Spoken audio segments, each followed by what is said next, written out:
Yo! Bonjour à tous, je me présente, je m'appelle Mathias. Je suis en service civique à La Ciotat et aujourd'hui je vais vous parler d'un forum qu'on est allé visiter à Aubagne il y a quelques jours et ça s'appelait Rencontre Sud Emploi. Qu'est-ce qu'on a fait là-bas? On a filmé un peu les lieux, on a filmé des entreprises, on a pris des micro-cravates histoire de pouvoir faire des interviews en béton armé et finalement on n'a pas réussi à interviewer comme il se devait, c'est-à-dire qu'on a fait 4 interviews et il y en a que 2 qui sont vraiment potables avec la bonne qualité. Voilà, mais bon c'est pas grave, hein, c'est le métier qui rentre, on apprend. Du coup on a demandé à quelques entreprises qui étaient ok d'être filmées, de les filmer et puis je vais vous montrer tout ça. Et salut la team, on se retrouve aujourd'hui avec Rencontre Sud Emploi qui est organisée par CMA et donc on va aller dans la salle qui est juste à côté où il y a toutes les entreprises qui organisent des choses pour expliquer aux jeunes qu'est-ce qu'elles font et et vous allez voir. Et quelles sont.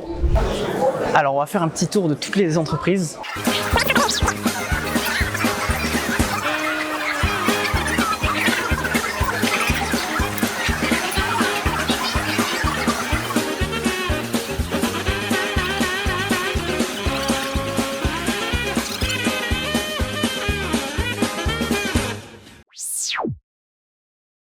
Pouvez-vous vous présenter, vous, votre entreprise, ce que vous faites?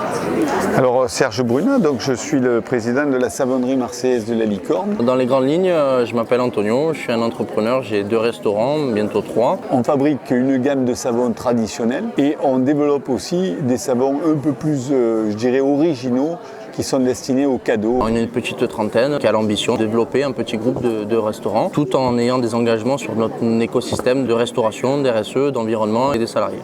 Qu'est-ce que vous proposez pour les jeunes, vous, dans votre entreprise aujourd'hui?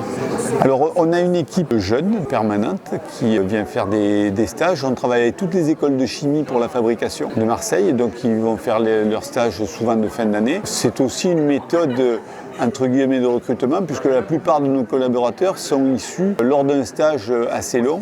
Ils apprécient ou pas notre métier et ils sont restés avec nous et il y en a certains qui sont là depuis plus de 20 ans. Quel conseil donnerez-vous à un jeune sans beaucoup d'expérience dans le domaine ou en général qui souhaite postuler dans votre entreprise? Alors je dirais en général, ça va être les mêmes conseils que pour mon entreprise. On a souvent des discussions entre employeurs. Je pense qu'un jeune doit montrer sa motivation, sa disponibilité et c'est quelque chose d'important. Surtout pas regarder son temps de travail, mais uniquement sa qualité de travail et son investissement pur. Donc il faut être animé de passion, d'envie et de disponibilité et puis ensuite le reste suit. Il ne faut pas avoir peur d'être demandeur de travail, d'être curieux et surtout de faire quelque chose avec passion et intérêt.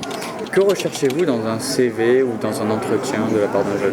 Alors ça dépend des postes qu'on va rechercher. Effectivement, un CV va donner le parcours du jeune, donc il y a certaines qualifications. Alors, je vais paraître un peu pour un fou, mais je regarde pas les CV. Par exemple, on cherche quelqu'un en production pour la fabrication du savon. On va préférer qu'il ait une base chimie ou du moins scientifique. Moi, c'est vraiment la volonté du jeune que je vais voir. Bon, il y a des jeunes qui sont plus ou moins timides, mais c'est pas ça que je vais chercher. Je vais chercher vraiment des gens qui sont vraiment intéressés par ça et qui vont me faire comprendre qu'ils ont envie d'apprendre un métier et de travailler. C'est surtout ça que je vais rechercher. Si c'est administratif, ben on va chercher ça. Mais ce qu'on cherche, c'est quelque chose de relativement simple. On conseille aux jeunes d'éviter des CV de 4 pages. Comment votre entreprise intègre la transition écologique?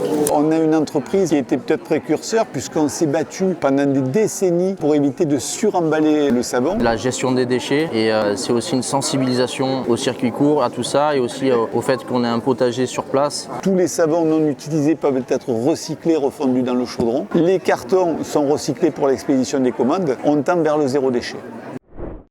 Et voilà, cette vidéo touche à sa fin, j'espère que ça va vous aider. Moi je vous dis à bientôt pour une prochaine vidéo.